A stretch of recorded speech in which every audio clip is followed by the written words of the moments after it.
화장실 자주 가는 것만 이 배뇨 장애가 아니라고 해요. 방광 질환을 의심해 볼 수 있는 여러 가지 증상이 있다고 하는데 어떤 게 있을까요? 김 교수님.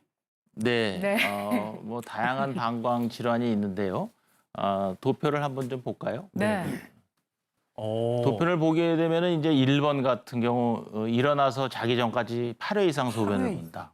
자주 보시는 거죠. 2번 같은 경우는 밤에 저도 3번 보는데. 내지 4번 이상 깬다. 사실은 이런 증상들은 우리가 보통 방광 크기가 한 300에서 500 정도 되기 때문에 이렇게 소변을 자주 보실 수가 없는 거죠. 이게 병적인 상태인데 이제 나이가 드시면 어르신들은 주위에 워낙 이렇게 소변을 자주 보시는 분들이 많으니까 밤에 뭐 서너 번 가는 거 뭐 친구도 그러고 쟤도 그러는데 뭐 당연한 거지 이렇게 생각을 하시는 네네. 거예요. 자연스럽게. 그러니까 이거는 소변을 너무 자주 보시고 밤에 가시고 이런 거는 우리가 병적인 상태라는 것을 아셔야 되겠고 그리고 더군다나 이제 밤에 세네 번씩 일어나시게 되면 다음날 생활하시는데 이제 굉장히 많이 피곤하시죠. 그렇죠. 잠을 그래서 이거는 깼으니까요. 반드시 치료를 받으셔야 될 것 같고요. 3번 같은 경우는 이제 소변을 볼 때 아프고 압박감을 느끼고 뻐근하고 잔뇨감을 느끼고 이런 것들은 이제 우리가 방광에 염증이 있을 때 나타나는 아주 대표적인 증상이죠. 이런 증상들은 워낙 이제 아프시기 때문에 뭐 병원으로 오시지 말라 그래도 다들 병원을 찾아오시고 그다음에 아주 많이 아프신 분들은 이제 응급실까지 오시는 분들도 간혹 계시고요. 그다음에 4번 같은 경우는 이제 혈뇨가 보인다. 사실은 아이고. 혈뇨가 보이는 거는 우리가 대단히 안 좋은 사인입니다. 놀랄 수 그래서 있어요. 네. 그냥 한두 번 나와서 말아가지고 이거를 다음 날 되니까 괜찮으니까 그냥 병원 안 가도 되겠다 이렇게 생각하시면 안 되죠. 네. 그래서 방광암이 있거나 우리가 신장 결석이 있거나 이럴 때 아주 대표적으로 나타나는 증상이 혈뇨입니다. 그래서 혈뇨가 보인다면 반드시 병원을 오셔야 되겠습니다. 저 같은 경우에는요, 교수님, 막 이렇게 몸이 피곤할 때 방광염 같은 게 걸려서 굉장히 고생을 많이 하거든요. 네. 그렇다면 저 중에서 건강한 배뇨는 어떤 게 될까요? 김 교수님. 네. 다시 한번 도표를 좀 볼까요? 예, 네. 건강한 배뇨라. 건강한 배뇨라는 것은 우리가 이제 소변을 볼 때 전혀 우리가 어린 시절을 생각하면 뭐 좀 언제 넣었는지 잘 생각도 안 나고 그냥 편안할 때 소변을 보고 나면 시원하고 이런 게 이제 건강한 배뇨입니다. 그래서 네.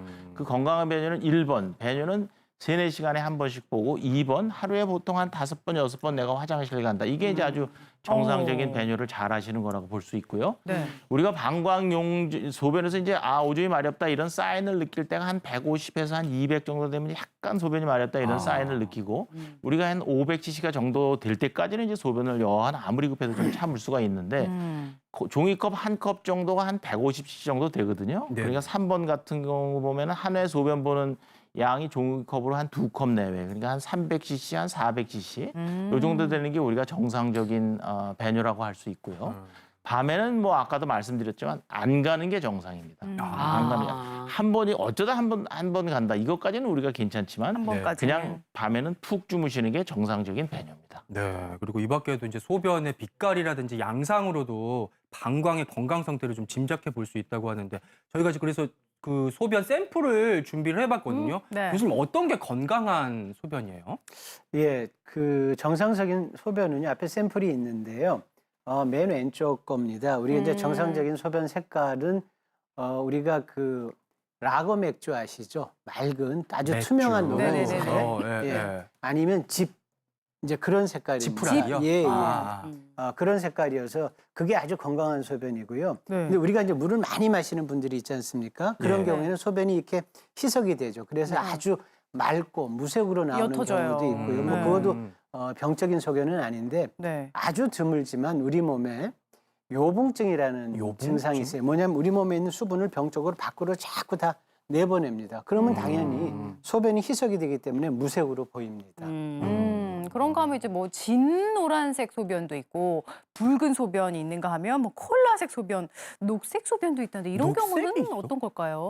자, 이제 진노란색 소변은요, 소변이 농축이 되면 그렇게 되는 거죠. 우리가 탈수가 됐다거나 물을 많이 못 마셨다거나 이런 경우에는 우리가 수분 섭취를 좀 해주면 해결이 될 거고요. 네. 녹색 소변은 아주 드물지만 유전적인 질환이 있다거나 염증이 있다거나 또 인공 감미료 같은 걸 먹었다거나 하는 경우에 나타날 수 있고 특수한 균에 의한 염증에 의해서도 나타날 수 있고요. 이제 제일 우리가 신경 써야 될 게 앞에 보이는 것처럼 빨간색 또 콜라색 소변인데요. 이건 소변에서 피가 난다는 얘기입니다. 네. 소변에서 피가 난다는 거는 우리가 그 비뇨기계 콩팥이든 요광이든 방광에 전립선까지 염증이 있거나 아니면 더 조심해야 될 것은 암이 있는 경우, 방광암이나 콩팥에 암이 있는 경우에는 이런 소변 색깔이 나올 수 있기 때문에 반드시 원인을 찾으셔야 됩니다. 네. 그리고 이제 색깔뿐만 아니라 거품이라든지 탁도, 냄새 이런 것들도 좀 유심히 봐야 될까요, 김 교수님? 네네. 지금 여기 이제 보면은 여기 이제 거품이 이렇게 좀 거품요? 네, 난소변이 좀 이게 보이죠. 네. 그래서 거품을 난다고 병원에 오신 분들 생각보다 굉장히 많습니다. 많아요. 근데 이제 대부분 거품 나는 건 다 정상입니다. 근데 이제 거품이 많이 난다고 그러고 오시는데 뭐 거품이 난다 그래서 이제 우리가 단백질을 많이 섭취하거나 아니면 이제 소변을 너무 위에서 이렇게 내려 쏘면은 수압이 있기 때문에 이제 거품이 이렇게 일어나죠. 그래서 그런 것들은 대부분 다 정상이고 지금 여기서 이제 보이는 것처럼 이 거품이 오래 남아 있는 경우, 내가 소변을 보고 났는데 오랫동안 사라지지 이렇게 않고. 거품이 남아 있다. 이거는 이제 우리 몸에서 이제 단백질이 좀 빠지는 사인이 되겠습니다. 그래서 이런 분들은 신장에 문제가 있을 수 있기 때문에 병원을 한번 방문해 드리는 것을 추천해 드리고요. 그 옆에 보면은 소변이 이렇게 누런 소변. 요거는 이제 우리가 이렇게 탁하게 좀 보이고 뿌옇고요. 뿌옇고 이런 거는 이제 우리 만성 염증이 있을 때 보이는 소견이고요. 그다음에 이제 냄새가 이제 아주 뭐 갑자기 악취가 난다. 이것도 우리가 염증이 심하면 나타날 수 있는 소견이 되겠습니다.